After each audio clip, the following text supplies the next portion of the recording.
Hey everybody, this is gonna be a very different kind of video than what I normally do. This could be like it's like a kind of unscripted commentary. I do have points on my computer that I will be running down to one by one. But first things first, this is not one of the topics. On my Instagram, I said that my next video will be about Butch Hartman, and I decided to hold that off. It still probably will be coming out either this weekend or maybe Monday, but I think this is more important right now.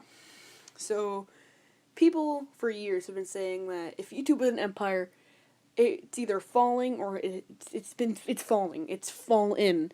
And as we talk about YouTube as in an empire, I don't think it's fallen. I don't think it's falling, but it's definitely starting to crumble.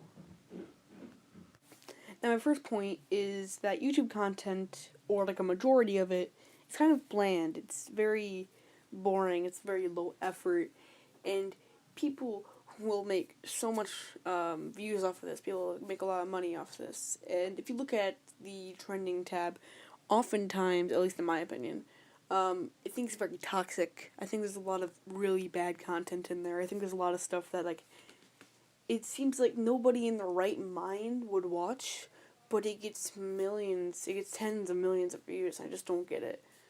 I feel like 90% of the content on this website is just bland, boring stuff.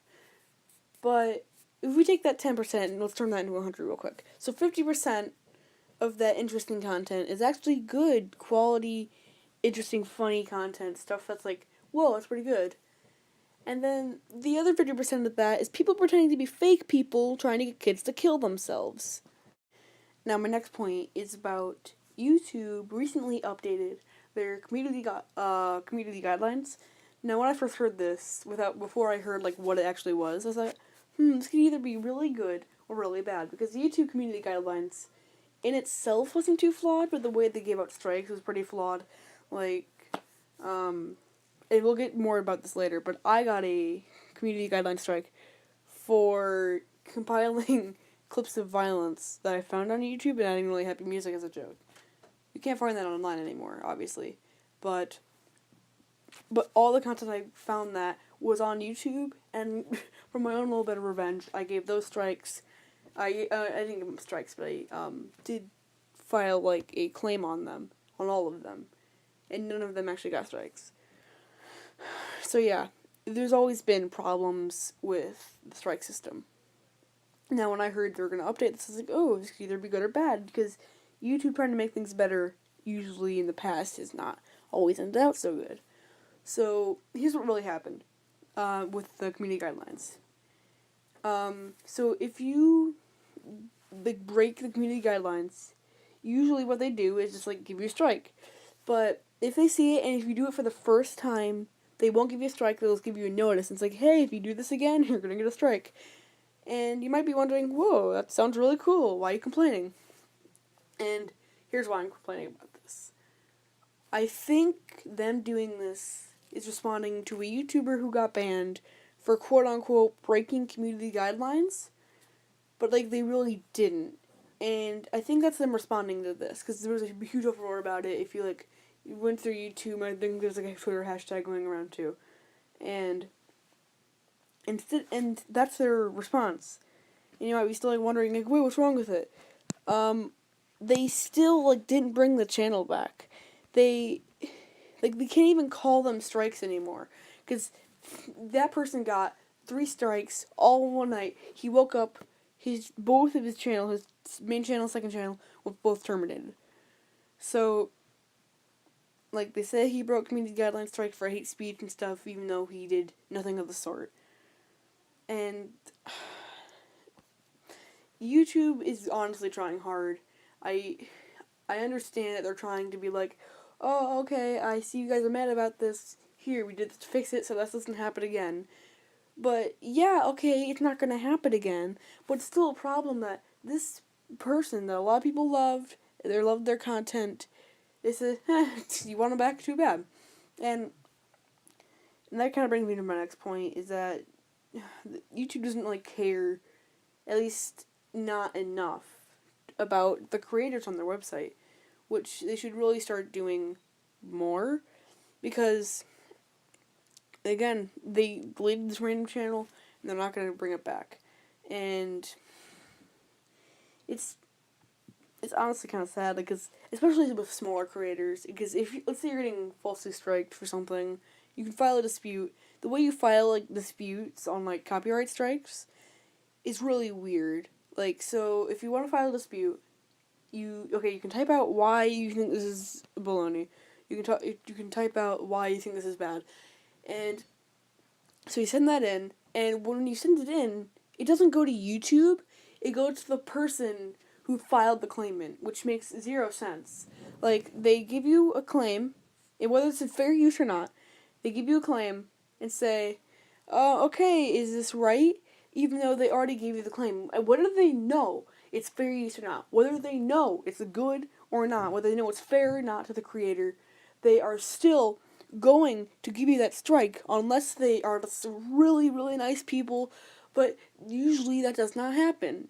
I tried a little experiment a lot, like, testing this out on my second channel, and first I just took a clip from Billion Surprise Toys and just uploaded it to my channel to see if I would get a copyright strike. Obviously I did, and it got taken down on my channel. I didn't get taken down, but it was banned in all countries, which, oh well, and I really didn't care. Then I tried to do the same thing. I think it was the same clip, but this time I added commentary over it, and I'm almost 100% positive that puts it into a fair use. That puts it in fair use. I sent that in again. I filed a dispute after I got a copyright strike on it, and yeah, I didn't get it back up. And I'm in no way surprised about this. I just wanted to see if by any miracle that I'd get the video back up. And going into the experiment, I knew, okay, I'm not gonna get this back up. Now, I never gotten copyright strikes on my main channel, but I have gotten copyright claims, and most of the copyright claims on my main channel are justified. Like, I think it's just like using music in my, like, copyrighted music in my videos, and I have no problem with this at all. I have zero problem with that. And at the beginning of me bringing up this point, I said, like, YouTube doesn't care about the creators enough. I still do believe they care about their creators. They wouldn't be updating their community guidelines system if they didn't care. I'm almost positive they care a lot, but it's not enough. And I've heard people talk about, when it comes to like how YouTube's falling, that it would be so much better if the site didn't get acquired by Google. Even though most people don't realize that, guys, if this didn't get acquired by Google, then YouTube probably still wouldn't be up. Keep in mind that this used to be owned by 3 PayPal employees. And it's like, whoa, we should just make here's how it really happened. They recorded some video at the zoo, and it's like, who should post this online? Then to the sad realization that they can't post it anywhere. They made their own site, 3 of them, and they posted it there. People started posting stuff there, and they've been in like trouble with stuff before. They've been like a few times they've been in trouble because, I mean, not like trouble like they're being so naughty, but like trouble as in like money wise, because they talked about how it costs a lot of money to have all those videos on there, and there was multiple signs about how YouTube could have been deleted. Not deleted, but like shut down because they don't have enough money. And when it was acquired by Google, that was overall a good thing, because that way, like a titan of a company like Google has enough money to control all this, and them having so much experience with stuff before, you'd think they can run it better. And obviously, since Google did all this, it's arguably been run kind of weird, especially with needing a Google account just to subscribe, just needing a Google Plus account or a Gmail just to subscribe and comment on videos. You need that to sign in to YouTube. And as stupid as a thing that was implemented into YouTube, I still believe it's a good thing that Google acquired YouTube overall. And I still think that's a stupid point people bring up. This would have been a really bad site if it weren't for Google. Guys, if Google didn't take this wouldn't exist. So, I think that's everything I had down here. I think I'm going to end this right here. So yeah, this is very different. I will have that Butch Hartman video out this weekend. But for now, bye.